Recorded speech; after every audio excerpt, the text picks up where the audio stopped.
Good evening, and welcome to another episode of The Fire Caves, a Star Trek Deep Space Nine podcast. I'm one of your hosts, Perry. And I'm your host, David. Tonight we're talking about Season 5, Episode 12, The Begotten. Before we continue, you can find us on Facebook, Spotify, Apple Podcasts, YouTube, and X as The Fire Caves, a Star Trek Deep Space Nine podcast. That is correct. And as we say every single week, you should find us and follow us because we are awesome. And as I said last week, I feel like we're one of the better Trek. Well, wow, we're both having word issues tonight. Better Trek focused podcast out there is what I wanted to say, especially when it comes to Deep Space Nine. I've gone around and listened to a bunch of different ones just here recently. Everybody Mhm. seems to be talking about either like Next Generation or Voyager, and then of course like all of the new shows have a never ending number of podcasts. And like every week there's a new one for Strange New Worlds or Prodigy or whatever it is. But Right. Deep Space Nine, as is, I guess consistent with its history, not getting the attention that it deserves, the spotlight that it deserves. And I feel like we do that here, highlighting this great show. So yeah, if you're really interested in diving into a show that most people don't pay as much attention to, but there's so much to it and it gives so much to the Trek franchise, then yeah, we should be at the top of your list. Um, Now, tonight, as David said, we are going to be talking about the episode The Begotten. I like to try to find a way to describe each and every episode that we come across, try not to repeat myself. And for this one, I'm going to say that it's a touching episode, a memorable episode for Sure. the family dynamics that we see that play out in this episode. And we're going to get into all of that, of course. But before we do, as always, David, how has your week been? Week's been fine. Work's been busier. What with the new year, which has been nice. Finished Nemesis games. Ah, man, You I love the finished it expansion. already? It took me a week, bro. I gosh, it just makes me feel so bad because I'm like, it's No, gonna it's take me okay. every bit of a month, if not more, It's to read okay. these books. And then I, you're you know, like, ah, yeah, started it Monday, done Wednesday. I mean, I give myself 50 pages a day, so it actually took me longer than a week because it was 500 pages, so it was actually 10 days. But yeah, I mean, I have more time at work, man. You know how it is. You know, so I much know, I downtime know. at our job, or we both did the job before, and I mean that's one of the reasons I enjoy the job is because I can do that. Um, So for those of you who so don't know, a long time ago, David and I used to work for a mattress company. We're gonna keep names out of things as much as right. possible. We used to work for a mattress company, and there is a lot of downtime when you are a mattress salesperson. Oftentimes, you would be in your store, your location by yourself, and you may go the whole day without someone so much as darkening your doorstep, let alone opening it.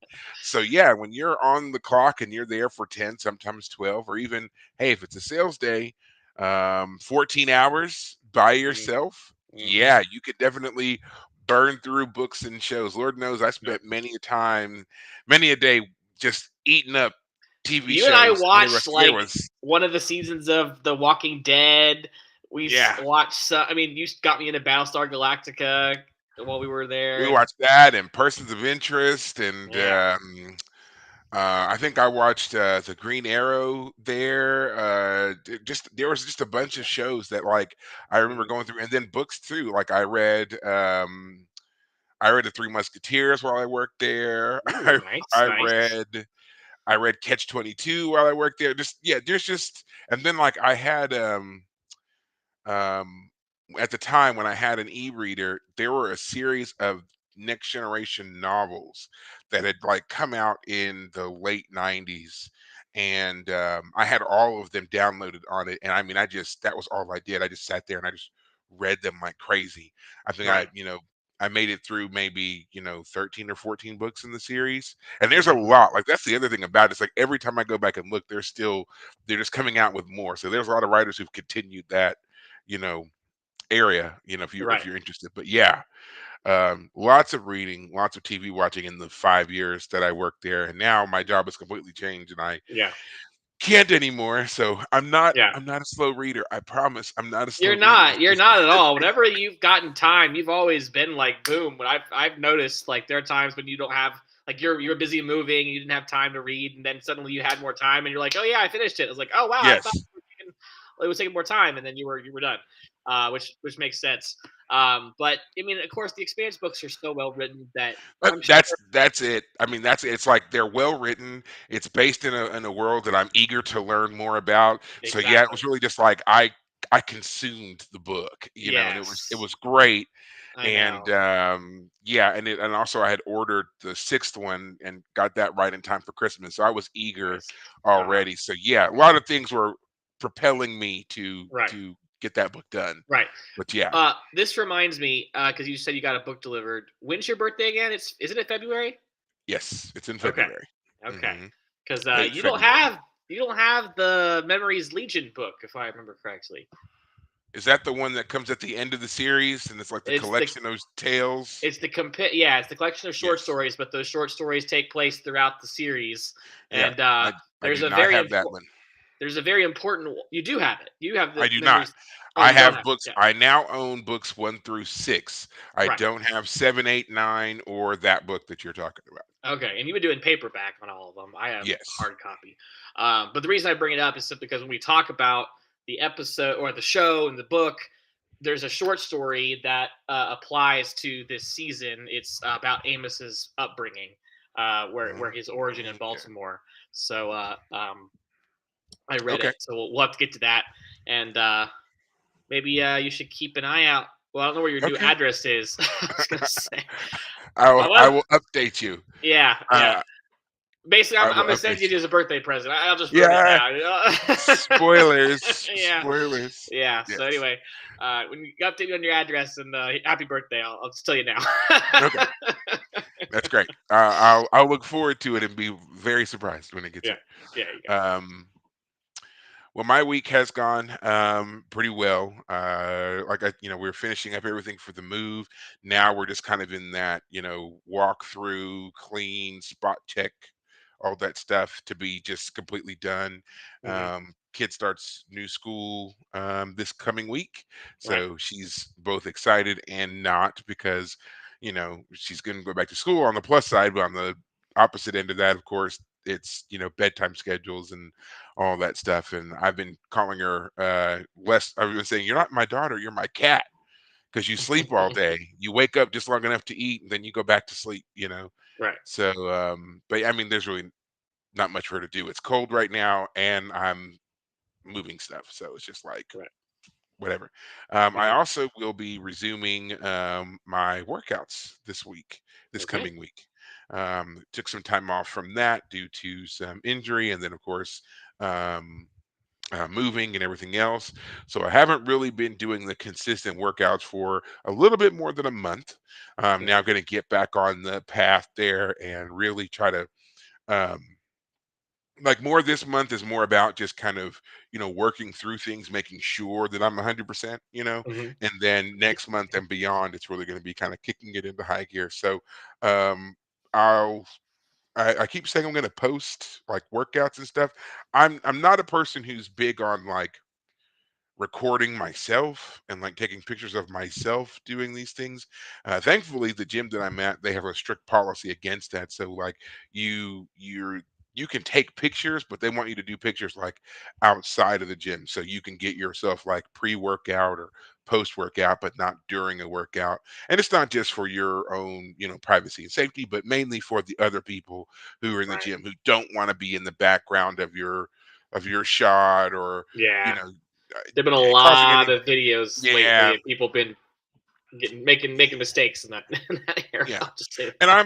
I'm absolutely all for it. I don't believe that anybody should be taking pictures or recording or whatever in the gym. Go to the gym, do your work, and Right. get out. Like get out of the way so other people can get in and do their Right. thing. It always bothers me when people are doing all that stuff. So I'm glad they have this policy. It's one of the first things I asked about before I signed up. So Mm. now I do plan on like some of the more like I don't want to call it riskier, but more the the strongman stuff that's along those lines of my training. A lot of that happens outdoors, so I will be able to, do photos during that stuff and, Right. and whatever. But anything gym related will not be filmed. So, Right.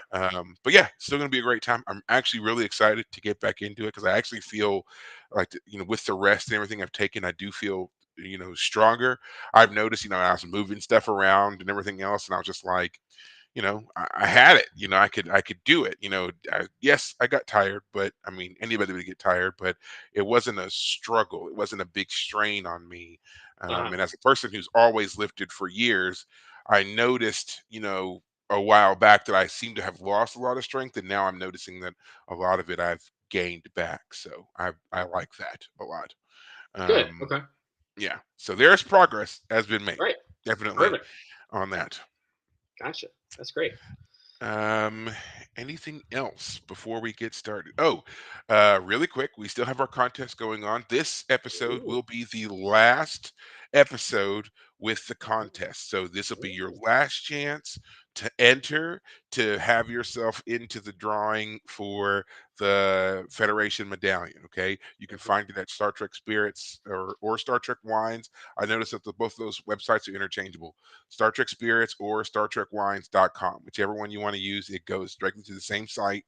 It's a little medallion. It's all metal and it affixes to any glass. So you have yourself a Yeti mug, whatever, and you want to just slap that on there. It'll fit, and it comes with all the instructions on how to adhere it to whatever glass you want to use. And Right. again, this will be completely free to you. You don't have to pay for anything, not even shipping. We will be sending it to you. You just have to listen and respond with the proper key phrase in a comment on our video on Right. YouTube. That's the only way you can enter, with a Right. comment on the video on YouTube. Right. Okay. We will then take a look. We will put all the ones that follow the instructions into the hat. We'll draw one out, and there you go. That'll be the winner. We'll reach out to you and get your info and go from there. All right. Right. Yeah. So this is the last one. So if you still want to enter, do it on this one, and you got to do it on the other ones. Okay. Right. That's it. It's quite simple. But we are not here to talk about all of those things. We're talking about some of them, but not all of them. We are here to talk about this great Deep Space Nine season 5 episode, "The Begotten." Mhm. This is A and B. We have an A and B story this time. Yep. Did you want to give the recap, or do you want Oh, I me did it last week, and I definitely think you want to do this one, don't you? to? I do. I do. Um, Go for it.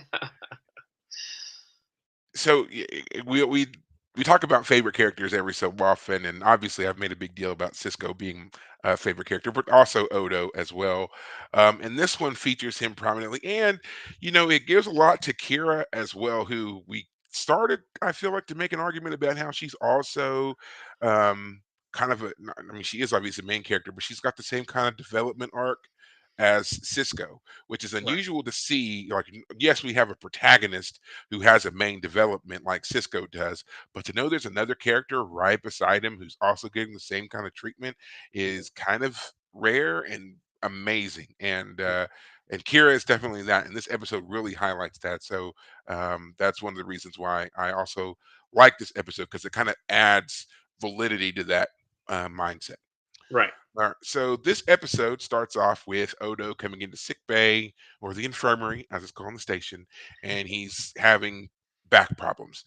Bashir takes a look, and turns out he's got a pinched nerve, and he's talking about how his posture is great. He's never sat, so no one sits as straight as he does, and it's just another reminder that Odo is now human, or well, humanoid, and he's Mhm. got a skeletal system and a spinal system that he needs to take care of, and with the help of the doctor, he is able to ease his pains.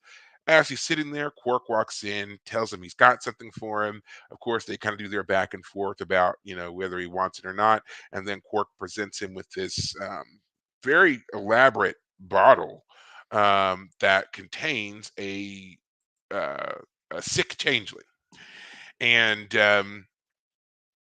he's Quark, of course, sells it to him, And he gets it scanned by Bashir, who realizes it's very sick. It's been hit with a massive dose of tetrion radiation, he says, Mhm. and the tetrion radiation is killing the changeling, but there's a way to remove these isotopes from it and potentially save its life. They take it through the process. It seems like it's healed.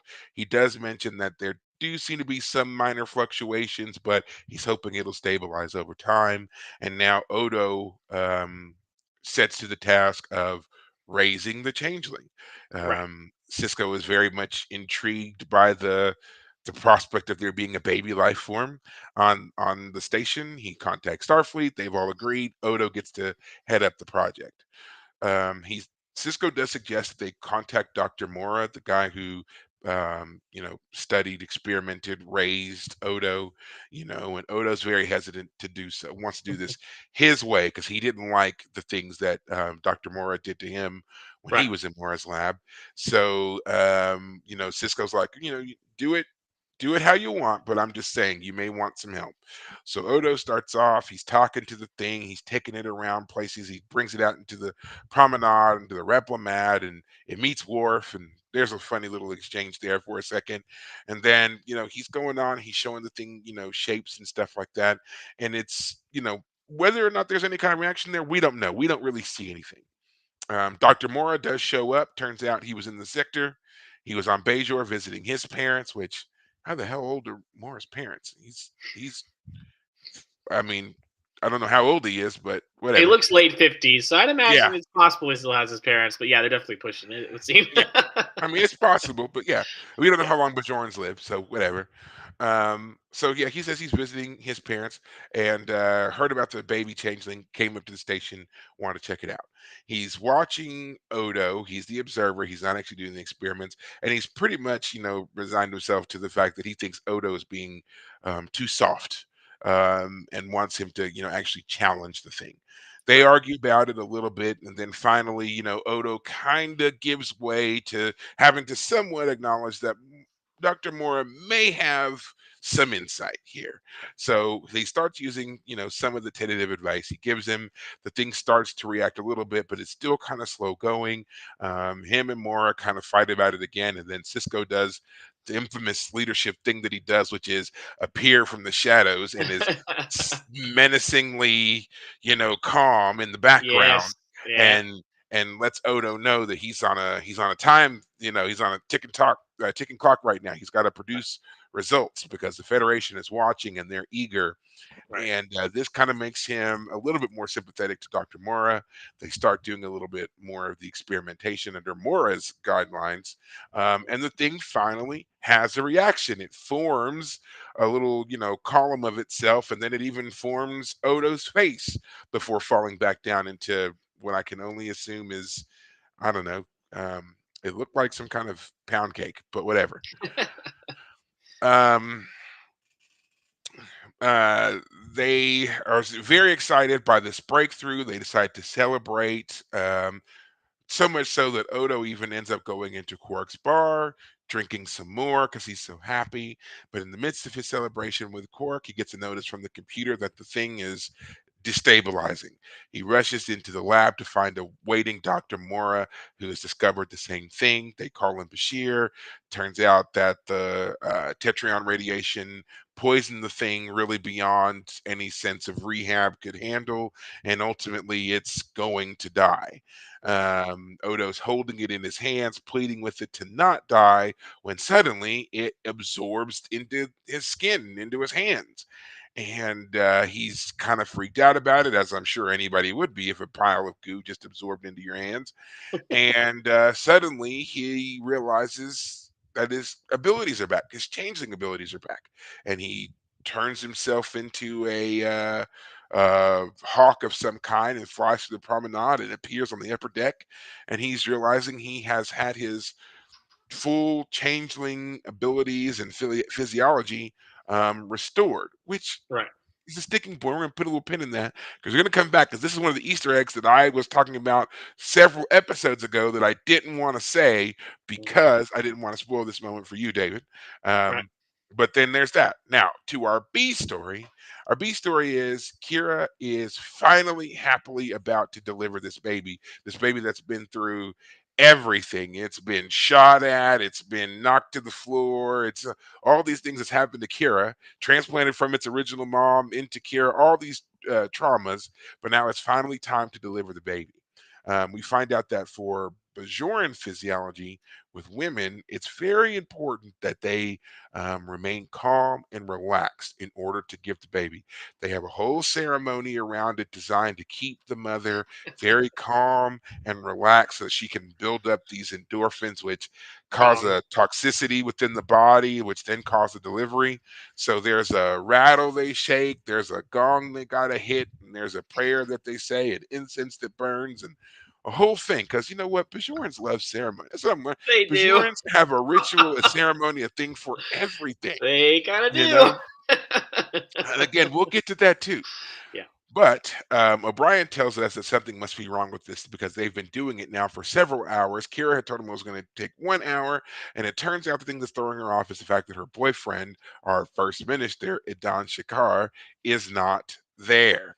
He's He late. shows up late and just kind of throws everything off. And I guess, matron, midwife, whatever, she says, you're not going to deliver the baby today, and tells the Don, be on time next time. Mhm. Um, this leads to a little bit of infighting between Shakar and O'Brien. He wants him to, do your part, show up, be on time, whatever. And Shakar seems to be a little bit disturbed, I guess, by the comfortability Yes. of The O'Brien. familiarity. Yeah. Yes, the familiarity with between Miles and Kira. Kira. Yeah. And there's a scene later on where she's getting, Miles is rubbing her legs and stuff. They're all swollen and whatever. And Shakar comes in. And he's like, kind of got a "what are you doing" look on his face. Doesn't say anything, just kind of keeps going. Invites Kira to some kind of performance or whatever, to which O'Brien immediately objects. Um, he tries to kick him out of the room, but during their little bit of back and forth, Kira announces it's now time. She can now deliver the baby. Mhm. They call back in the midwife. They get everything set up, and the midwife is like, "Yes, you're correct. It is actually time. We're ready to do this." And they have again some other ceremony. Keiko says some little litany of words there about receiving the baby and whatever. And O'Brien comes around to get a view of his baby being born, to which Shakar blocks him. Shakar doesn't want him to see his girlfriend's downstairs bits, and wants to block him a bit. But O'Brien's like, "That's my baby. I missed Molly's birth. I don't want to Right. miss my son's birth. I want to be here." This causes more fighting, to which Kira ultimately kicks them out, and now they're standing in the hallway, kind of sniping at each other a little bit. Right. More towards the end, Kira does invite them back in. They're both able to witness the event, and baby Kira Yoshi O'Brien is born. And it's a successful birth. Everybody's, healthy and whatever else. And then a Kira and Shakar end up ultimately saying their goodbyes. He invites her down to Bejur, but she says she wants to stay. She wants to be a little closer to the baby and whatever else. And I swear, it almost feels like their relationship ended here. Like I don't know. We can talk about that in a little bit too. But it did feel like there was a weird disconnect between the two of them, almost like they were saying goodbye without saying goodbye. I can see what She you mean. runs, yeah. Sure. She runs into Odo, who's also now has just said goodbye to Dr. Mora, who he's now kind of acknowledging again without really saying it as a bit of a father figure to Hmm. him, and Hmm. he's kind of doing that quintessential parenting thing of, um, I want to be in your life. You could write, you could call, or Yeah. whatever. Yeah. Exactly. Classic thing that parents say to their older children. Right. Um, and then again, Odo and Kira share a moment of this weird parental bonding. It wasn't either of their kids per se, but they both lost a child in a way, and Hmm. they're feeling very emotional, and it's a shared emotion because of the experience. And we see them depart together, take a walk together. They're and it's like they're both being restored in some way. That's how I was viewing it anyway. That Yeah. these two people Mhm. went through these fundamental changes, which also kind of bring them back to their selves and their Yes, friendship as well. that's Which you true. have to also remember, their friendship also had taken a hit in a couple of episodes, and they'd been kind of standoffish with each other as well. So it's nice to see them end this episode together a bit. And we're going to talk about all that too. But essentially, that is it. That is the episode. Mhm. Do you agree? Yeah, yeah, you hit it all for sure. There's a lot to All talk right. about in this episode, but that's the There basics. is. There really is, and that's what I like. We're going to get into all that. Yeah, this one, But this one's definitely got a lot. Yeah. so go ahead. What were your again? You're our first time viewer here. What did you think going into this episode? All right, so I have Or two confessions. You ready for this? okay. All right, so well before we started recording this show, our little Fire Caves show here, my roommate would watch Star Trek on the show Heroes and Icons. And I would come home from work and it'd be on. He'd be watching it, and I, was already in the middle of the episode, so I maybe like pay a little bit of attention, didn't watch much. And for whatever reason, Deep Space Nine was the show that would sometimes be on. And this is the one episode I remember some scenes from before we ever started watching. Like before I even watched TNG, when you had me watch TNG to prepare. So I kind of had a hint of what was going to be happening this episode, or at the very least, that like a changeling baby form was coming at some point. And then the more important spoiler that I unfortunately experienced was back when we were recording the season 4 finale, the moment where Odo loses his powers. Unfortunately, on the Wikipedia breakdown of that episode, it says that Odo loses his powers until about halfway through season 5 when he merges with the changeling baby and gets his powers back. And I was like, well, there we go. I'm ruined. Like I didn't even know I was reading a spoiler until it was already gone. So this episode, I unfortunately knew the ending before it came, and so it was unfortunately a little bit lost on me in the sense that I was not it didn't come to me naturally. So I am sad to say that that is the case. This episode did not come to me in its full Okay. natural. And it's all new splendor. Yes, exactly. Okay. However, it's still a great episode, still a lot to talk about. Um Starting with that, this episode has a lot to say about parenting, and it's I mean, you're a parent, Mhm. I'm sure you have some stuff you can say about that. I'm not, but I am a parent, and I will say this is the first time because I did rewatch this episode in participation or in anticipation of us doing this tonight. It's the first time I've watched it since becoming a parent. I knew about this episode, but I had never gone back and watched it again. Mhm.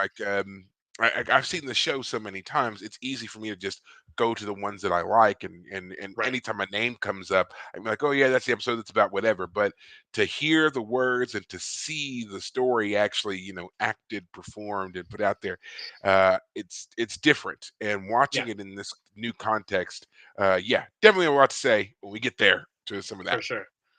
Yeah. Yeah, this is I mean, the most important part of this episode is Odo's relationship with Dr. Mora, which we've seen before. I think it was season 2, right, where he hmm came to the station, and that was when Odo was having some sort of like he was turning into some he got monster thing. sprayed by that mist or whatever, and it turned him into like a Dr. Jekyll, Mr. Hyde monster deal.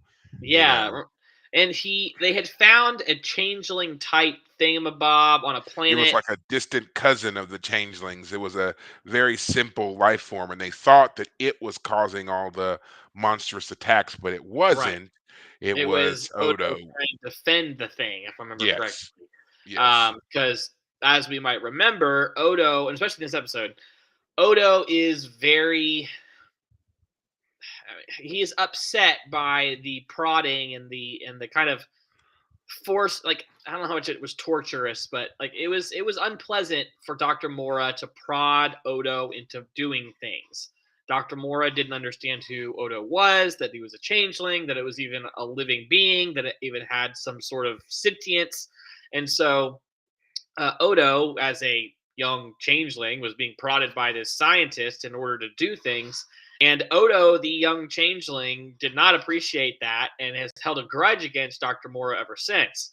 he's felt like Dr. Mora treated him as a kind of a pet, a bit of a scientific oddity. As a thing, yeah, Yeah, he wasn't a sentient being to him. He wasn't a person. He was a exactly. science experiment, and he Right, does view what Mora did to him as, well, yeah, torturous, right. experimental. Yes, Yeah, and he's never forgiven him for that, and we've exactly. seen him kind of carry that through from the other episodes, like you said. When they found that distant cousin changeling, and Mora was there, and Mora had his hooks into it. Oda was immediately offended and did not Right, want him to do those things to him, right, do those things to that thing, to the new changeling, as he had done to him. And right, it's the same thing playing out here. When Mora shows up, he's very, wary. Even when Cisco mentions Mora's name, he's just like, why? Like, I right, don't want to have anything to do with that guy. right. Hmm. And now he's getting to see a lot of that in a new light. He's getting to see that, you know, he wasn't torturing him, but he was encouraging him. He was instructing him so he could be better, so he could grow, so he could Right, do more. And right, though Odo resented him a lot for that, it still led to Odo being able to do what he can do. You right. know. Hmm.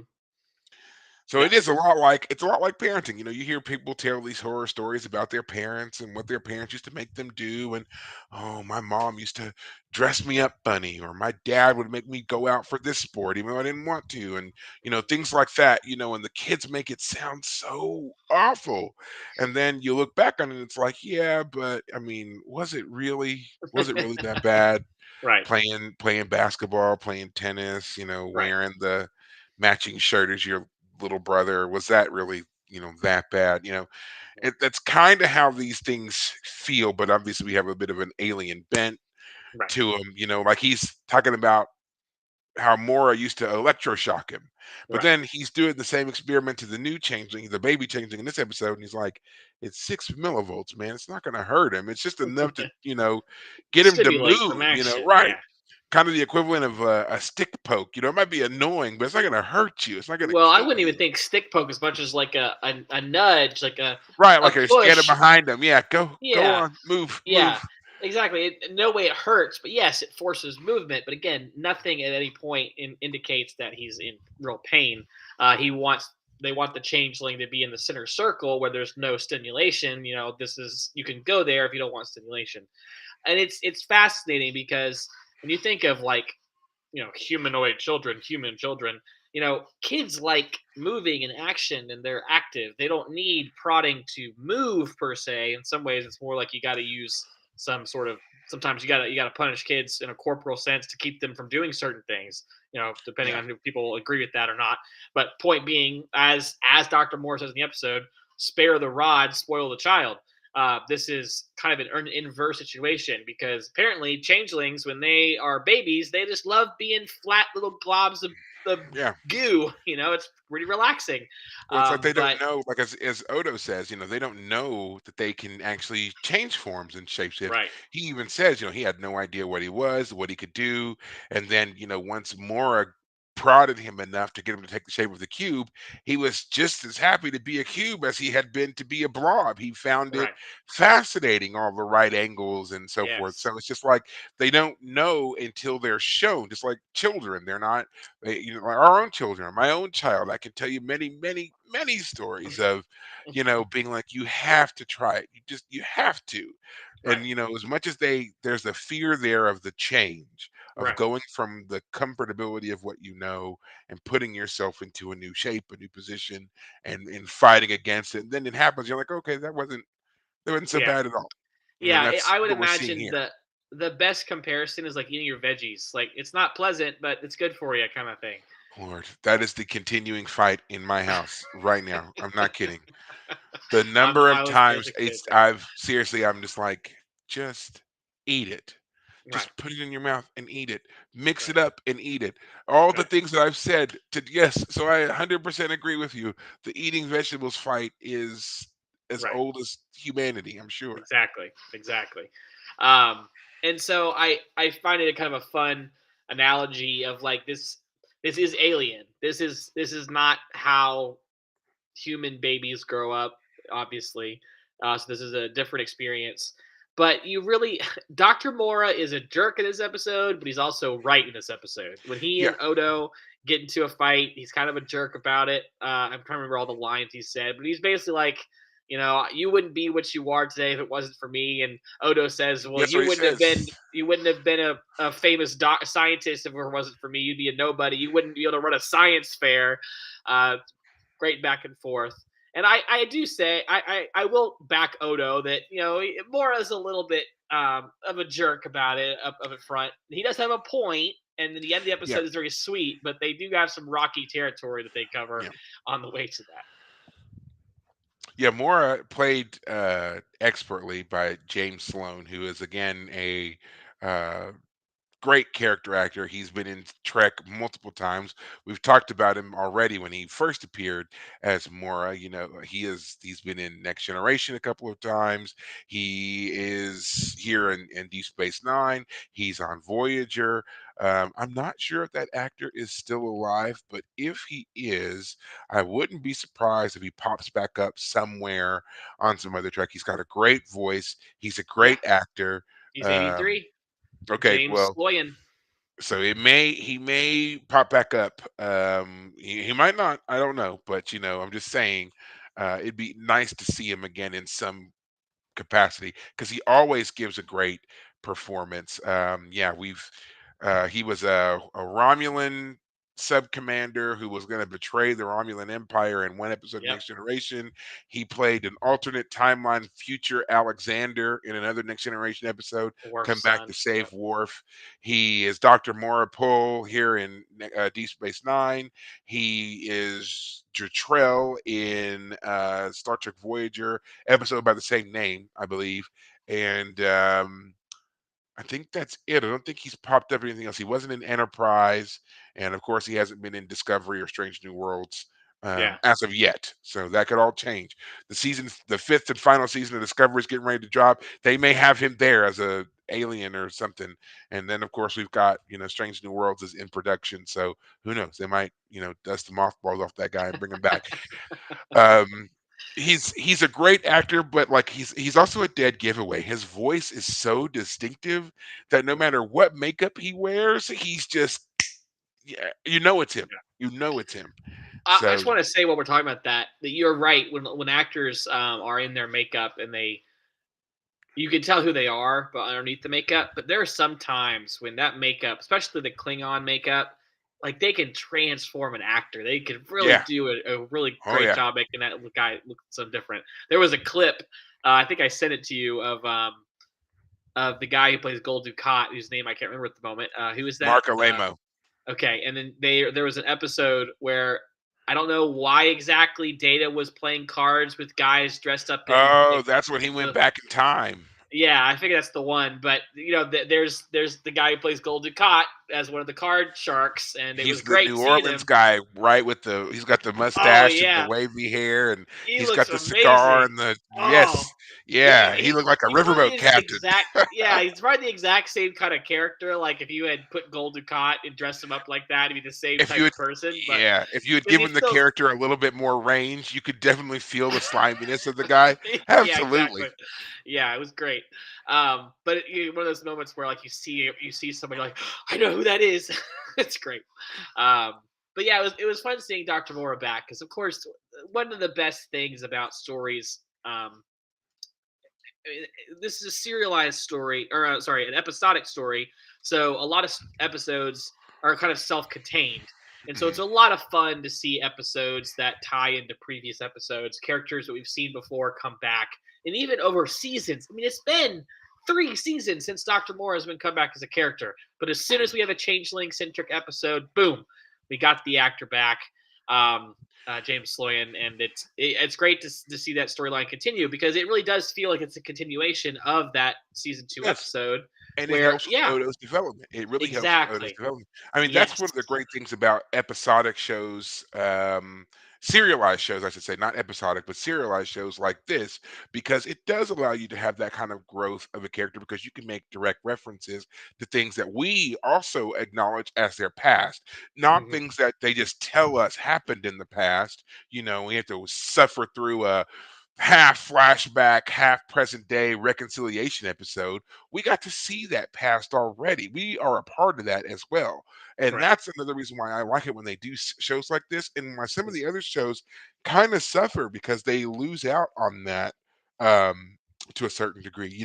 For Right. as great as Next Generation was, their best episodes, hands down, tend to be the ones that are two-parters because Hmm. we were involved in that story development, not the ones where it's somebody comes on and they just claim it's a hero from the main character's past or whatever. Oh, we used to serve together 15 years ago on the whatever. Sounds Uh-huh. great, but I have no connection to that character whatsoever. I feel nothing emotionally for them. So when it's revealed that they're the jerk or the problem of the episode, it does nothing for me. And that's Right. why they always depend so hard on your connection to our main character, on your connection to Data, to Geordi, to Picard, whomever.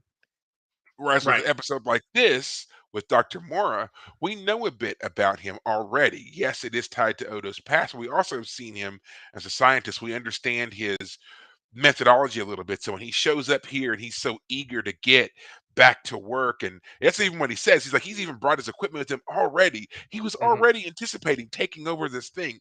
Yet Hmm. again, it helps us to kind of, have our own hackles raised a little bit in dealing with this character because we're like, we see a little bit of why Odo is so hesitant to give you the reins because Right. you're so interested in this particular avenue.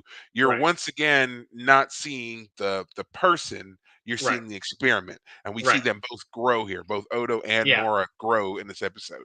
Yeah, Mora's problem is like, for example, he wants to measure the volume of the changeling, and it's like, well, that's fine if you just let Odo know first, because Odo's kind of taking first, first person. He's the guy you're taking point, if you will.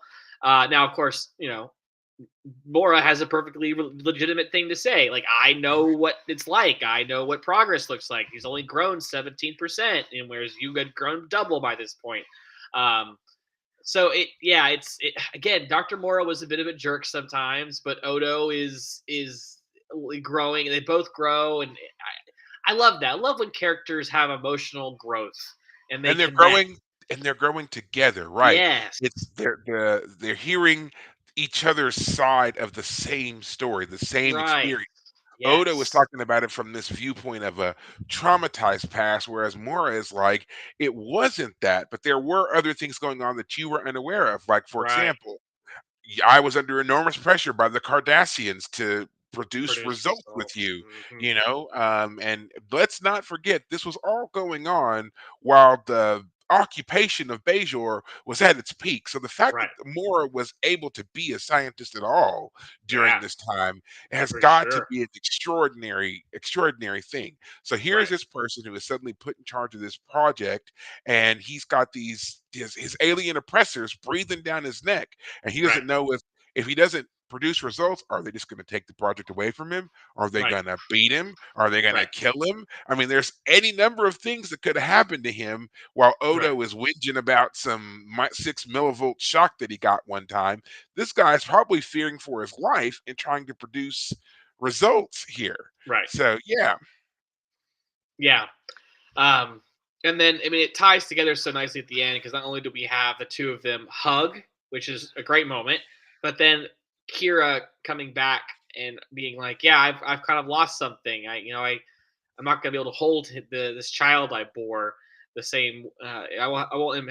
I can't embrace him because he's the O'Brien's child, and Odo's able to say, I think I have an idea what you feel like, and so they're able to bond again. And as you mentioned, I'd forgotten, but it was just a couple episodes where Kira was like, "Hey Odo, like turns out you weren't quite the upstanding yeah. honorable constable we all thought you were. Do I need to like take you to task?" I thought it was again that moment was a bit much, but that was only a few They've episodes kept ago. their So yeah, and they've been distant from each other ever since. And now here we see them at the end of the episode and they're ending it together and they're right, connecting, bonding with each other over this shared sense of loss. right, Not that their losses are equal, but just that it's a shared sense of loss. right. So before we dive into Kira's story, I do want to talk about Odo a bit here in the, getting his powers back. Mm. Okay. So this was the Easter egg that I was trying to avoid talking to you about because we've seen some things over a few episodes that to me would indicate that Odo was never fully solid. He was never Mm, fully a humanoid. The okay. first indicator that we get of this is when in the episode Things Past, in which he's able to form a link with Bashir, no, I'm sorry, with That's right. Dax and Garrick. And so And all Cisco. That's the Dax, episode where Garrick, we and learn Cisco, about yes. Odo's past. Yeah. Uh huh. Yes, and that's the other one that Kira was in briefly. So we Yes. know that somehow his like even then the morphogenic matrix as it's called is stimulated in that episode, and Odo's mind reaches out and he forms this link with them, and that's why he's able to um why they're all able to share that experience. Right. Um we see here in this episode, this the changeling when it's presented to him, he instantly recognizes that it's a baby changeling, and he Hmm. knows that it's aware of him, and he knows So it's that sick. yeah, knows that it's sick. He's able to do all of this with a glance. So to me, this would seem to mean that there is something innate about being a changeling that can't Mhm. be changed, for lack of a Right. better word. Right. And as far as we know, no changelings have ever made another one become permanently another race. Okay, Right. another type of being. So it's entirely possible that what they did was they just, and I mean, how would they know exactly what the internals down to the molecular nervous structure would really need to be? So it's possible they just kind of locked him into a very basic rudimentary humanoid form, which seems to kind of be like a default human. Because as we see here in the episode, um, Bashir is able to treat him kind of like he would treat a human. We Right. know he had constipation at one point, and that prune juice worked for that. We know that he's got this pinched nerve, which seems to be a common thing for people who have Odo's, posture issue in humans. Um, but then, yeah, it just seems like there were enough clues sprinkled throughout this season which make it seem like he is not as solid as we think he is. Sure. Okay. And that would also explain why this baby changeling was able to still be absorbed by him and to fully restore his abilities, Right. not partially or anything like that. He seems to be once again all Odo. Right. So, yeah, I mean, this also kind of cuts into some other things that we see in other Trek shows about the permanence of taking any particular shape with Right. changelings. So when you watch Star Trek Picard, for example, there's some stuff to talk about. They deal with there in regards to changelings and them being forced to be one thing or another. But yeah, I really don't think that he was ever truly a solid. I think this was just like Hmm. uh, always going to be a temporary thing.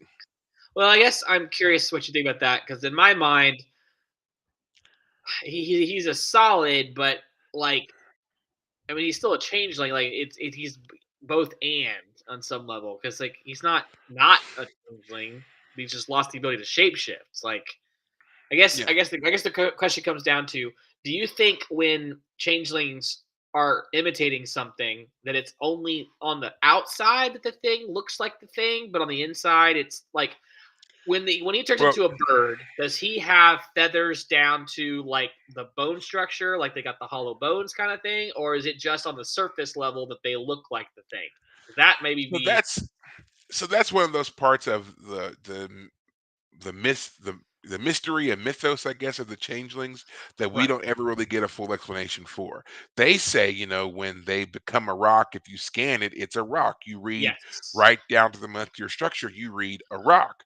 But we also know that that's not entirely true, that it's a cursory scan, but if you do any kind of deep probing scans or whatever on it, it does give way that this is not there's a something true unnatural. structure. There's Yeah, something about it that's different, right, and that pops up a couple of times in Trek, and then in Star Trek Picard, they really kind of nail home that point that by fine tuning the sensors and scanners and so forth, they can right, see through the changeling mask. right. So So yeah, I'm not really sure on that. I Hmm. just think that at the time it's supposed to be that this is more like just a kind of like a prison sentence. And Right, then once he's done enough to be, I guess, redeemed somehow, it's kind right. of unlocked. So now Yeah, it whether feels like a that's the mental block has been put on him somehow more than yeah, anything like else. they've shut off his act because if there's anything that there seems to be a consistent theme of with the changelings, in my opinion, is that they have um telepathic abilities of some kind, psionic abilities of some kind. There seems to be because the Great Link is more than just them mixing their gelatinous bodies together. There seems to be more to that. And the fact that Right, Odo is aware of changes, like when we've seen him be aware of changelings before, like when they were back on Earth in Paradise Lost, and that changeling was imitating Admiral Layton. Odo knew that was a changeling without anything else. He confronted him. He didn't, right, it wasn't until after they, shook hands and confirmed it, but right, he knew that it wasn't Layton just by looking at him. So right. there seems to be some kind of other thing there that lets them know about each other. So maybe that's what they did to him was they Well, is changed it his body and then locked him. is some sort of psychic connection, or is it just like because they are both changelings, they know what to kind of look for in each other. Like they recognize the telltale signs of the falsity of or the recognize the signs of what they actually are as opposed to the falsity of what they're not. Yeah. Well, it's not I mean, something that we're actually. I mean, it's a good thing to speculate about. It's not something that we're ever actually given any answers to. Yeah, right, someone pointed out in the chat here. It's he could sense his hostility. Yes, in the Paradise Lost episode, that's what Odo says that he could right. sense Leighton's hostility towards him. But is that really all he was sensing, or was there more to it than that? Right. Because Was it yeah, a facial yeah, feature because that he saw? Or was he actually sensing it in their mind? I think it could like, be how either does he way. know? I'm not Right? gonna deny that it's possible. I would Yeah, just say that we've never had any sort of explicit confirmation that that's what's none, happening per se. none. Um, but But yeah, this is Vincent one of those also things too. This is also one of those things too that I don't want answers to. I don't want anybody to go yeah, back and that's then waste time waste explaining the mystery. precisely Yeah, the psionic abilities of the change. I don't care. I want to right. speculate and speculate only. Don't Yeah, answer that question, please. That's a yeah. waste of time. There are plenty of examples of how that has backfired in Yeah. storytelling. So don't do When it. there's yes, we love your world. We've talked about that here. We love your world building, but the more that you go through the steps to break down your levels of world building, you reach a point where your Yeah, explanation is mystery's meaningless, and then lost. you've ruined everything that Yeah. came before that. So yeah, don't do it. I didn't need Don't to do it. know that Darth Vader didn't like sand because it's itchy and irritating. Didn't Yeah, need to know that. Thanks. he went from being a badass to a crying baby with a mouth breather issue. Yeah. Like yeah, Yeah. not Exactly. impressive at all. Nope. He's supposed to be this ultimate bad guy, and it turns out he just cries about Padme all the time.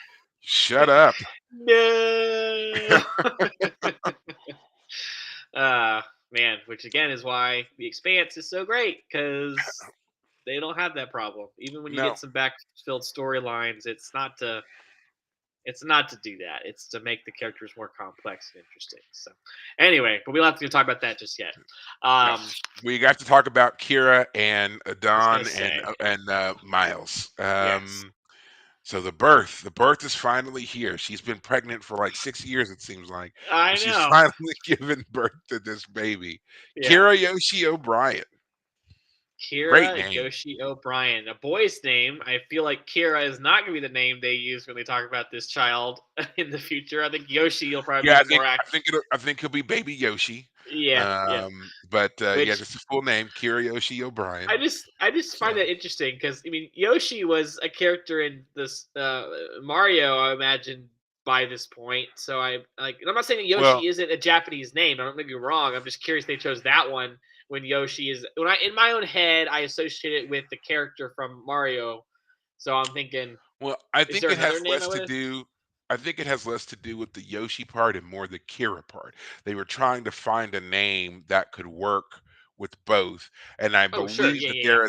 there is a Japanese equivalent of Kirayoshi somewhere that we could probably look up and find. And this was their kind of wink and a nod to that name as well. It's not the Right, full Japanese name; it has this alien specialness of Right. having Kira's name in there as Right. well. Okay. So, um, Which is interesting but because yeah, Kira's her last name, or in the sense like not her, it's her family name. Kira is They the do it yeah backward. yeah They they do theirs backwards. Kira is her surname. Nerisse is actually her first name. Right, So or a personal name, however you want to call it. yeah, Which is funny because you've been calling Edon, Shakar, Shakar. his name is Edon Shakar, That's it, Shakar. or is And it I always Shakar know him as Edon? Shakar. No, that's Shakar right. It's Edon is Shakar Edon. That's yeah, his name. right. But I know Shakar him as Edon. Shakar, and you've been calling him Edon, and I know that's his name because I have like the pull up here of his, the story of the episode, and she called him Edon during the episode. Yeah. But it's funny because anytime like Nerys or Edon, it's always like, wait, what? And they're like, Right. oh, that's Yeah. actually their personal name. That's That's it's their more equivalent of special to a them. yeah. Yeah. Yeah, So, but yeah, I mean, I like to use the names because they aren't used that often, and right. I think it's cool that that's how they do it. Hmm. Interesting way of like when you think about it, like our equivalent would be like if everybody walked around, call me by my last name all the time. So it'd just be like, oh, Oh, okay, it'd be my last name, I had my last name used for me all the time as a kid. Now, oh Wampler playing, is a strange name, and it was unique. Womp was the most popular version, especially in yeah, college. Yeah, I yeah, won't say my yeah. nickname from high school and middle school because that one was just terrible. But Yeah, anyway, playing sports, man. Yeah, playing sports. My last name was always, I mean, just it was shouted, and I went by Freeze forever, and just you just yeah, hear it everywhere, and yeah, which is fine. I got yeah. used to it, and I mean, I think I know I still answer to it, like when, I'm talking with my friends from, back in college and whatever else. We've known each other for years, and we'll talk on the phone, and we will call each other by our last names, to the point where for some of them, I have to like think for a second uh, oh yeah, okay. His name's Josh. Like, just in this, that's internal to me. I don't sit there and go, "What was your name again?" No, like I just, it's like it takes a second because it's been so long since we've introduced ourselves or used our Mhm. first names or whatever. So Yeah. um, Yeah, I had now, that problem with acquaintances. I'm like, oh, I know you, but yeah. names are terrible. I'm bad with names, but anyway. So, so I will. Since we're talking about names really quick, and you were saying they have their personal name, their familiar name that is used typically with people in the family unit or people that are very close to them. I guess our equivalent to that would be like a nickname. Mm. I know that you said that you had a nickname at least in school, but did you have one? Did you have one with your parents and with your siblings? Was there a particular No, name used just within your family group? No. no. I was always David. My brother's Michael. Sarah, my sister. Mom and dad. It's funny. My sister, as the youngest, she's also the typical youngest child where she gets away with extra stuff. She calls my parents by their first names Oh, as an intentional quirky, hey Susan, like yeah, hey Steve, so like, oh, shut up, kid. wow. What a no-no. She No. gets away with a lot. She's quite the quirky little son of a gun. Oh, And yeah, no, I was always David. In fact, I still go by Dave most of the time when I answer like the phone and like, are you Dave? I'm like, Dave, David, whatever, doesn't matter. But I usually introduce myself as the full David. I know a guy who is Christopher. He doesn't like being called mm, Chris. He wants Christopher. well, And I know a Jonathan. He doesn't like being called John. He's Jonathan. Which I find interesting in those cases because those are much longer names than David or Dave. But hey, you know what? I respond to that. That's Christopher. That's Jonathan. So well, I do have I guess, personal name or nickname that is used just within my family. No, I'm not going to tell you what it is, but I always like to tell the stories of when I would have friends that would come over, and we'd be hanging out or whatever, and my sisters would come home, or my mom or somebody, and they would call for me, and they would use this nickname, and to watch the look on my friend's face when they heard it and realized that was me, and they were just like, who is this? Who is this person? Like, who are they talking to? Why are you answering to such a name? Like, I don't understand. yeah. And then having to explain that it was my name and where it came from and why I have it, and all that kind of stuff. And then, just, and I mean, and the weirdest thing is, it continues to this day. Like, I thought that it would just be like, we would get over it, you know, Mhm. but no, like to this day. And then, like, it's now moved on to the next generation. So now I have my nieces and nephews who are now, 12, 13, 14 years old, whatever. And they also call me by this nickname 'cause that's how they've always, heard me called in family settings. But then they'll go somewhere with me. Like I took my nephew to the gym with me, and people, they obviously knew my name, and they would say, hey Perry, hey, what's going on, hi, and ask me questions or whatever else. And just to see the look on his face from the Mm, other side, and he's like, mhm. why are they calling you Perry? Like, what is that? I'm like, that's A my name. name, And bro. he's just staring at me because for That's 14 years of his life, he's only ever heard me as this other thing. So yeah. Again, the name I had in high school, it came to me from middle school, and there was a guy in high school who didn't remember what my real actual name was, and he still was calling me by that nickname. And it was one of those terrible nicknames. Like I should never. I beat myself up in the sense like I should never have answered to it in the first place because that's what legitimized it. If I had always ignored it, I would never have legitimized it. But I did. I did, and then it stuck. But it is what it is. But anyway, going back to the episode, we have the O'Briens and the the battling pseudo oh no, lovers we and can pseudo talk about lovers. that. We gotta talk about this gong and this Oh incense yes, and the this. ritual. Oh Yes, my let's talk gosh, about that is not at all calming. What the bleep? Like that's not calming at now. all. Now, to their credit, I will say that O'Brien was hitting that gong wrong. It Is sounded like that what just the an old problem piece of. was? At first, Yeah, sounded he like does he hit was it right smacking the a last dented time. tin. But then Yeah, when the next go round of doing it, it actually sounds like a gong when he he's hitting does it. hit So it the very last time he better. hits it, and right before the birth happens, he does It's seem to hit correct. it differently, and it's like, It sounds a bit better. But yeah, yeah, before it was like you just banging on the tin trash lid and he's just yeah, dink, dink, dink. yeah, I was like, come on, man. yeah. I mean, Get obviously, it the whole right. point of it is that it's awkward, and they're having, the O'Briens are having to participate in this thing that they don't fully, grasp. It's not part of their culture, but it is hilarious. You're just like, what is this that we're doing? Because this does not in any way seem helpful. Right. It's How? just so I was thinking about it, and I feel like if done properly, perhaps it's the repetition. Keiko's got the Morocco looking thing that she's shuffling, and then they do that for a number of beats, and then he hits the gong, and then so forth and so on. And so I think Mhm. that if they do it in the right rhythm with the right consistency and everything else, I think it's supposed to help kind of like a mantra to help Right, Kira relax, right. but it's not done well. And then they got the incense burning, which apparently causes O'Brien to sneeze, and yeah, they're just calming breaths and all that kind of stuff. Well, I guess probably what I'm getting at is when you were recapping the episode, you were saying that the thing that was throwing Kira off is that Edon hadn't shown up yet. For me, it was like, nope, that wasn't the problem. It was that blasted shake, shake, gong, shake, shake, gong. Well, I mean, I would imagine too that if he had been there, then she wouldn't have been worried about whether or not he was going to show up or if something had Right, happened to him in transit. And, the right, constant worry of where is this loved one while she's supposed to be trying to relax is another part of that too. So, right. yeah, I just, there's a lot of that there that I was trying to give them the benefit of the doubt with. But yeah, it was. I don't see, yeah, how any of that was calming. Maybe they're missing something. Maybe there's some more instruments that are supposed to be played, and they just couldn't get them to the station The full on band. time. Yeah, I'm just seeing a full on. You go to like a Mexican restaurant. They got the guys with the guitars and the trumpet. the You got the mariachi full. band. That's it, mariachi band. That's what should have been there. That was missing.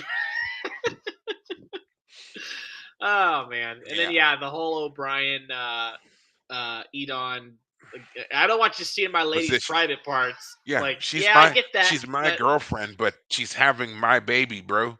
And yeah, meanwhile, we've been living together for 5 months. You think this is the first time that I've seen it? I mean, that's kind of the implication there yeah, that yeah, O'Brien gives. Just like because he says he was like, yeah, why don't you stay over there? Uh, he's like, yeah, she's been living in my house for 5 months. So right. and we know that he's helped her out of the tub. He's been massaging her. They've, all the various intimacies. It's kind of implied Yeah. that there's no secrets between these two. So him being so standoffish in the end game is like Yeah. too little, too late. You know. Yeah. You're yeah. At the very least, yeah. I don't. Yeah.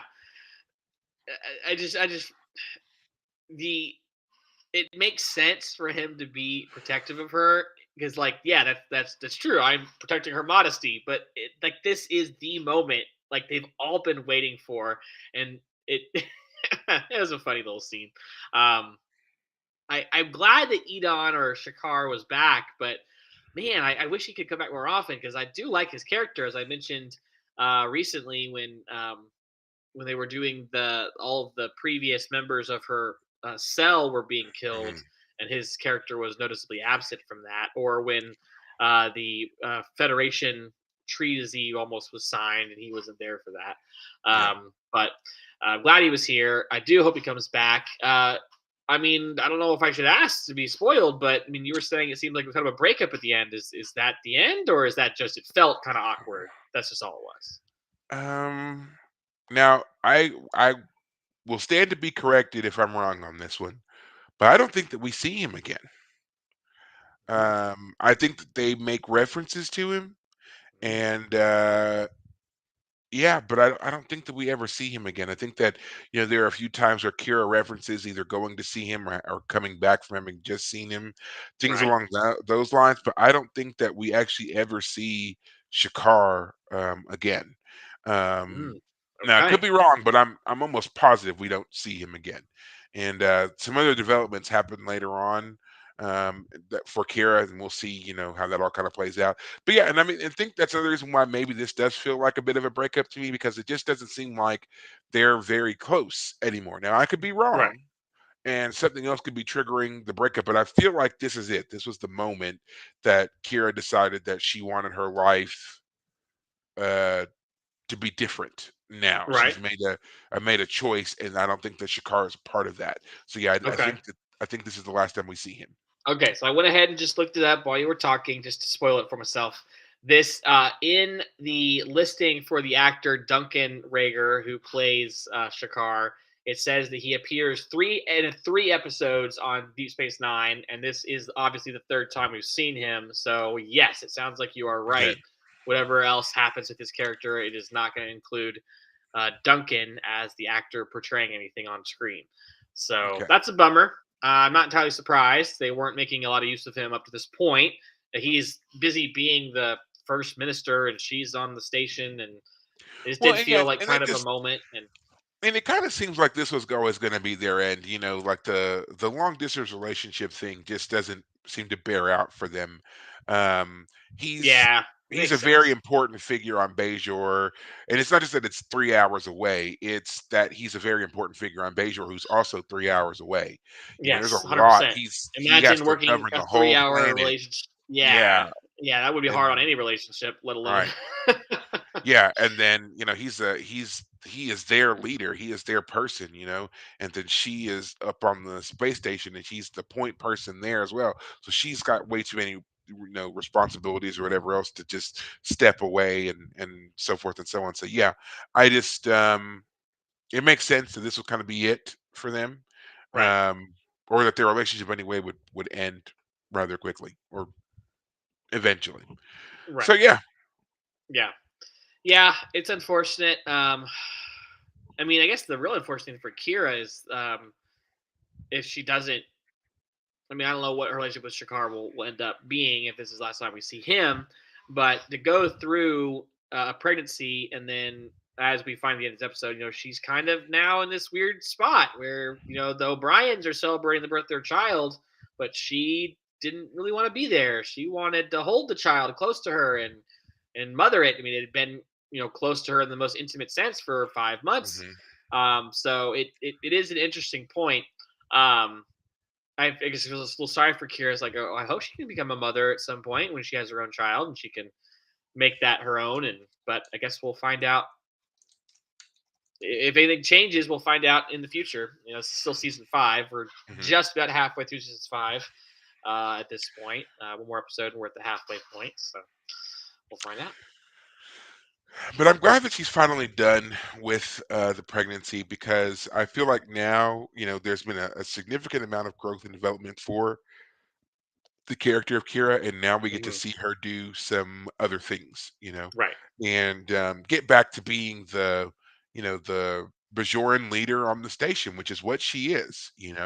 She got sidelined a bit with this pregnancy thing, and I know that they did this, out of universe. The reason is because the actor herself was pregnant, but yeah, it did keep Kira, to the sidelines, which the character even acknowledges. Like in the last episode she's saying, I'm a major in the Bajoran militia, and I should be down on Bajor, leading this investigation, protecting these people, and instead she's up on the station having breakfast.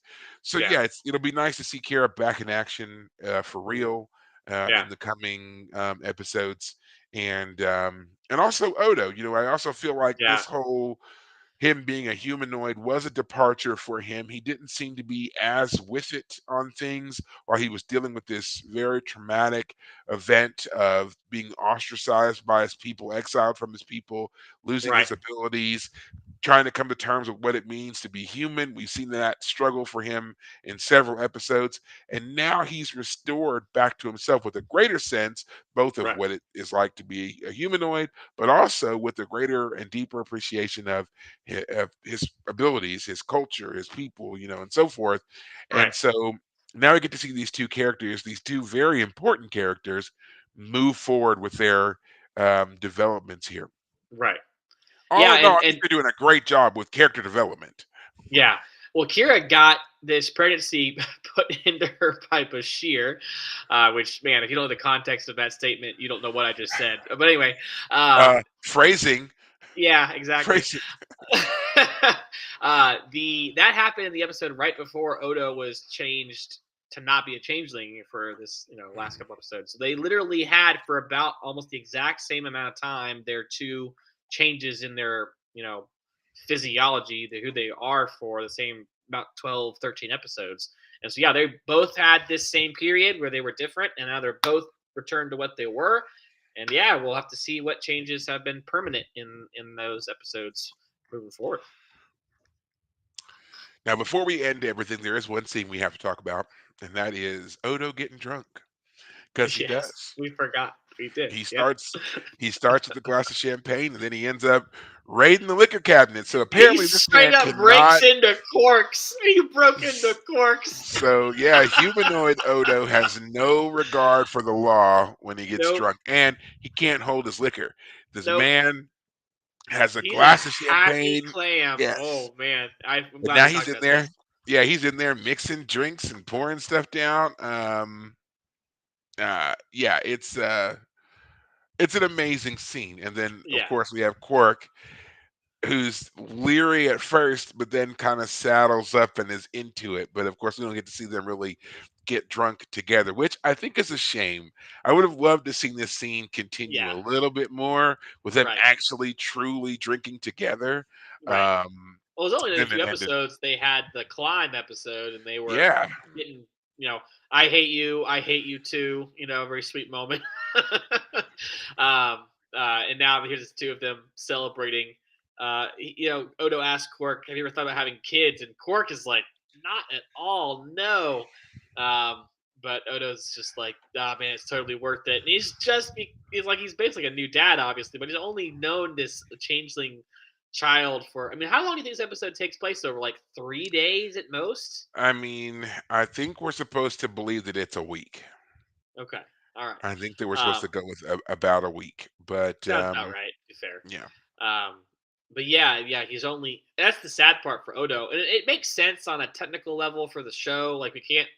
I mean, having Odo be a changeling, we don't see him do his changeling stuff every episode. So if Well, we were having apparently that stuff is incredibly expensive to film. In fact, exactly they yes, even talk about in post production that scene where the baby changeling raises up and moves and mimics Odo's face. That part, like where it initially raises up and we see it move from the opposite end when Odo and Mora are standing over here and little baby's down here and you see the head. That's actually someone using a hand puppet that's been covered in this goo stuff that they did in post. They needed the shot. and there was no other way for them to do it because they were going to try to get it done with actual special effects, but even just that little bit of a scene was incredibly expensive, and they had no money in the budget to do it. So they Hmm. were just very thankful that it worked Yeah. with the hand puppet and the goo and whatever else. They're very Interesting. thankful that it worked. Um, but yeah, I couldn't imagine them like if we had continued on with this, and let's say that the baby changeling didn't die, and now we've got another baby changeling we got this baby changeling that's growing into a adolescent and whatever else, and going along with Odo living in his quarters or whatever. Having to do all of the CGI for that would have been it probably would have busted the bank on the show. Yeah, like So I mean, gosh, what Jurassic Park came out only a few years before this, right? So like yeah, that's what like you had the T Rexes and all that, and that was a big deal at the time. That was yeah. So yeah, I can imagine it was expensive. But you talking about or bringing up the liquor scene, the being drunk brings reminds me of the beginning of this episode when Odo has the changeling baby in a cup and Worf comes over to his Odo, why are why you are you talking to your talking to your beverage? beverage? Because I have to say this episode is really funny when you think about Rene Auberjonois really talking intimately with a cup of Which goo. he is. He's like this close, He and really he's was. talking to it in the most intimate of tones, and he's just staring at the glass, and he's just like, Yeah. yeah, to anybody walking by, you would think this man has lost his mind. So I Yes. don't blame Odo, or not Odo, but I don't blame Worf at all for cautiously Yes. approaching and be, Well, he why are had you it in a talking literal to your cup by beverage? that point. It Yeah, wasn't the original vessel. It was an actual mug. yeah. Exactly. If he had been carrying around a little container or something, a little rectangular box, maybe sort of somebody would have left him alone. But I mean, it looks like beer. Looks like Yeah, he's it got a really mug does. of beer and he's carrying it around. So Yeah. yeah, I don't blame And him. it reminds me of that moment where I think Odo was showing Garrick that if he wanted to pretend he was drinking a beverage, he could, make a cup and fill it and drink it, and he could Hmm. go through the motions of it back when he was still a changeling. Um, yes, it Hmm. was it was just funny that he chose to go to Quarks with a Oh no, beverage he's not looking in vessel. Quarks. He's not in Quarks. He's in the Oh, he Replomat. wasn't. Oh, No, okay, he's in all the right, fair Replomat. enough. But yeah, just a funny moment. Of of Odo being silly. Um, but we haven't talked about the one thing that we understand from what we learned about the changelings several seasons ago that Odo and this changeling baby were sent out by the founders Hmm. as like guinea pigs to find out Yeah. if like basic I mean the So way I think about this, it's like you hear about the canaries in the coal mine. It'd be like if all the canaries got together and say, hey, we need to find out if the coal mine's dangerous, let's send all the children and see if any of them die down in the coal mines. Like, y'all have a really brutal way of figuring out if you have enemies or not. Like, what in I the mean, places? but Odo makes a great point. What better way to find out if there's a problem, there's a Yeah. potential problem somewhere? It sucks for the individual being sent, sure, but also, if you think about it, it wouldn't suck because, as Odo says, when he was found, he didn't have any concept of what he was. He had no memory of where he was from. Right. He didn't know that he could change that. He didn't know anything about himself. Right. So, it's just like, is it really that bad for them? They're complete blank slates. Right. So whatever race finds them and shapes them or whatever else, it ultimately will lead them back Oh, or not. You know, you're they don't know you anything. you're pointing out and you're bringing up that the changeling that results from that culture is a mirror image of that culture, and they maybe then when they do the great link, they can fully understand that culture in that moment. Okay, Right, that because actually the only thing explains that it. because as Odo says, the only thing that they were ever really programmed with was a desire to return home, which Mm, his doesn't even kick in until he accidentally goes through the wormhole, remember? right. And then Right. when he Oh does yeah. make it back Mm, to the changing home world, they told him they didn't expect him for another 3 or 400 years. yeah, that's true. So, there was nothing there. It wasn't like he was a teenager and they sent him out into the dark void of space, you Right. know? He was a complete blank slate. They were nothing, Right. you know. Well, I So guess it comes to me down to is like, if Dr. Mora's problem when he found Odo was he had to convince Odo to do things. Like first off, how did he even know that this goo would shapeshift at all? And then how did he know how to? I mean, he learned the hard way to prod it to become Odo and to do stuff. And Odo, we learned that Odo might be the way he is in a response to the kind of traumatic experiences he had at Dr. Mora's table, that prodding and poking. Um, maybe you wouldn't be so defensive if I hadn't been so kind of rough with you, basically. But I guess what I'm getting at is like, how did the changelings know? Like, it seems like when the changeling babies go out, they're not programmed with much of anything. Like, they don't do anything at all. It's not like they just they just know that there's a at some point it's kind of switched on in them to return home, which brings up an interesting point because when Odo first goes through the wormhole, they weren't going to take him on that mission, but he convinces Cisco to let him go because he said his people were found, or he was found just on the like just in front of the wormhole. right, And so he believed that he may have come from the Gamma Quadrant, but he wasn't sure at that point. And right, then when they crossed over in to the Gamma Quadrant, that's when he became aware of this intense desire to go home. And right, then when he saw the Omarian Nebula, he knew instinctively that that was his home. right. So several things had to happen before he got to that point, which brings me to my question. We know that the Tal Shiar and the Obsidian Order got together and decided to bombard the Changeling homeworld to destroy the Changelings. So we Right, know that they got the information about where the Changeling homeworld was from Odo, because Odo comes back and he gives the information, right? right. We also know in the same episode where they went to try to bombard the Changelings, that the Changelings had become aware of their plan thanks to that plant by Sub Commander, whatever the heck his name was, right? Looking like So a so Romulan. then Yep. so then they moved their homeworld, Right, right? In right. anticipation.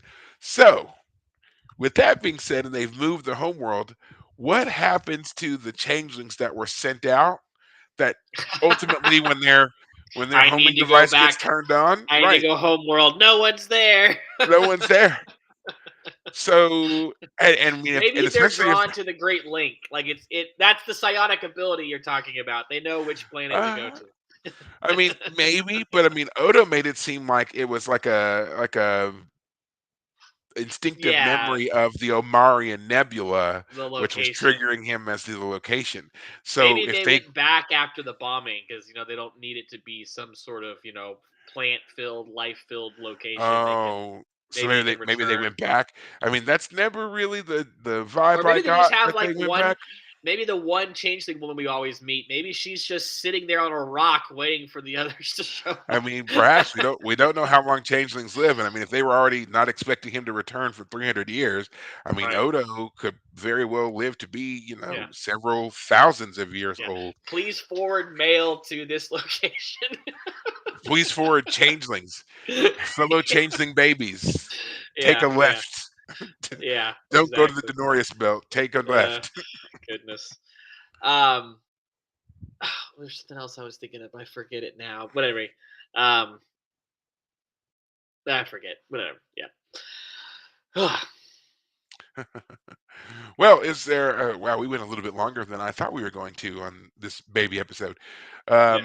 I do want to say I do like how Odo changed and was so happy when he was thinking Mm, about being a parent and the long-term parenting and all that. As I said, this is not an episode that I've watched in quite some time, and certainly not since becoming a father myself. I have not watched this one, so. You can take it with whatever. I mean, he does seem to have this change kind of overnight. I did not feel that way when I was, first informed I was going to be having a child. I did worry about that. Because everybody always talks about, oh, it's perfectly normal to be nervous or whatever. But once you see that face, once you see that child or whatever, it's gonna just happen for you. I'll tell you right now, it didn't. not for me. I was still nervous and worried and 100%. didn't, Yeah. didn't know whatever. So for my own little brief bit of storytelling here that I'll tell you, I mean, it wasn't until we were probably a couple months in that I really felt like this was awesome and that I could do Yeah. this. Yeah. And um, I I don't know if it helped or not that my kids seemed to respond to me so fully. Mhm. Like I would watch her with other adults and whatever else, and she would engage and she would play.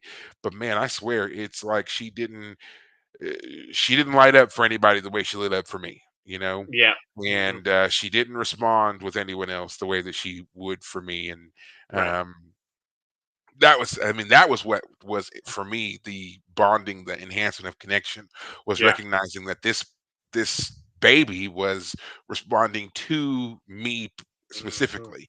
She'll Hmm. wave at anybody, sure, Yeah. but there was something else that was just us, Yeah. you know. Yeah. And there I've got several pictures, and I could break them out and bore you to tears with the number of pictures of like the two of us standing side by side or hugging each other or whatever, and the Right. way that her face is like my face. And I mean, we've done it. We've done the comparisons. Like she even has the same eyebrows that I do. She looks just like me, which, Hmm. say what you want. That's either a good thing or a bad thing. I don't know.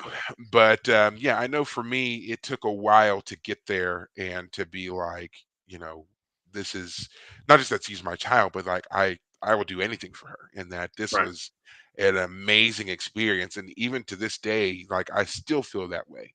I feel like she lights up for no one the way that she lights up for me.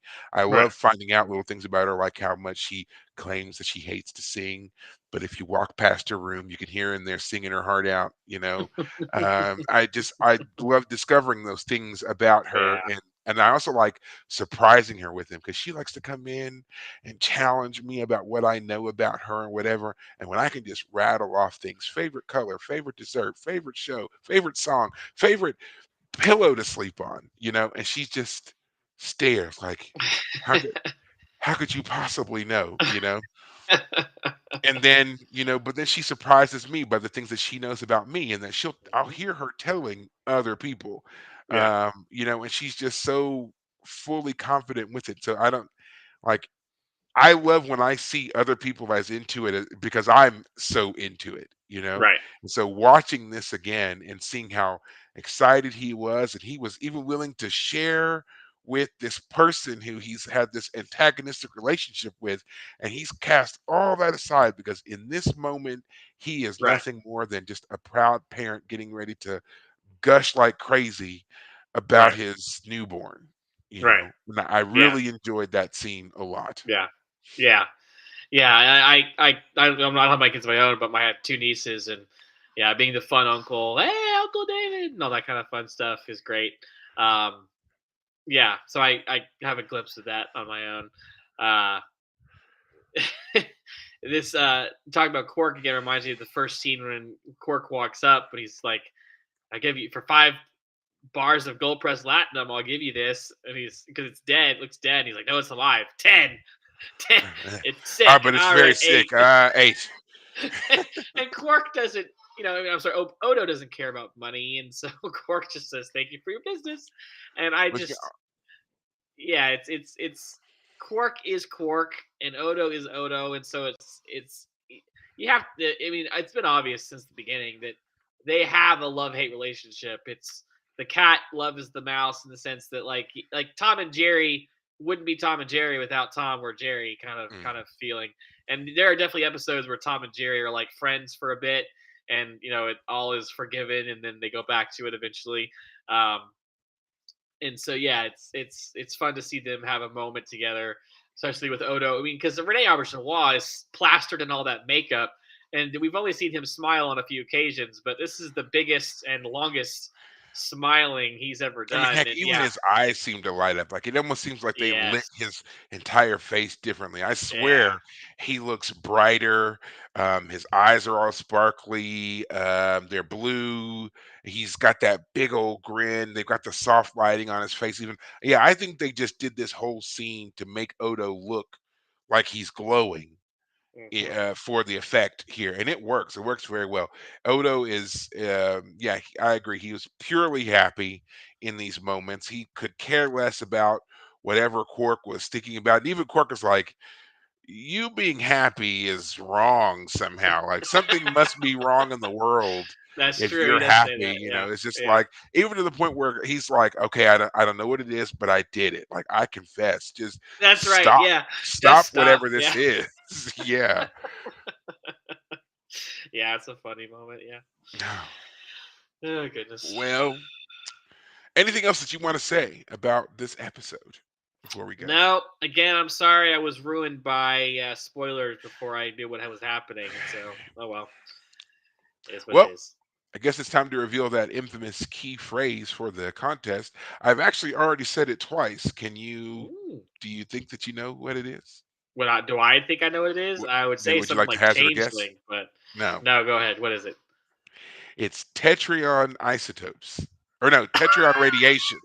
Tetryon radiation is what it's going to be Ah, because I said it twice and then I said tetryon isotopes after that. But the key phrase is tetryon radiation.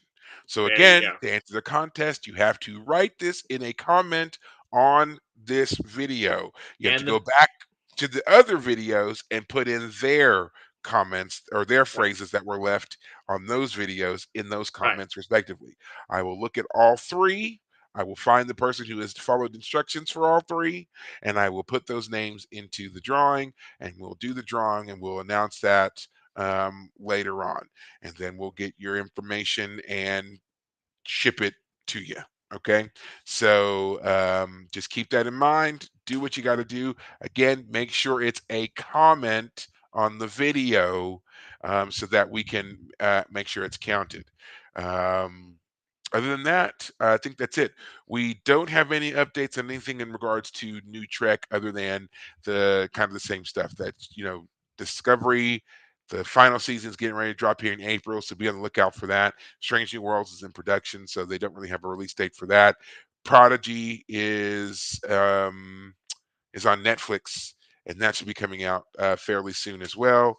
And they have not announced anything for Lower Decks yet. All right, gotcha. so that's going to be it for us on this episode of the Fire Caves. Remember, you can find us and follow us anywhere you happen to do your social medias, and you can listen to us anywhere you happen to listen to podcasts. I do it on Spotify.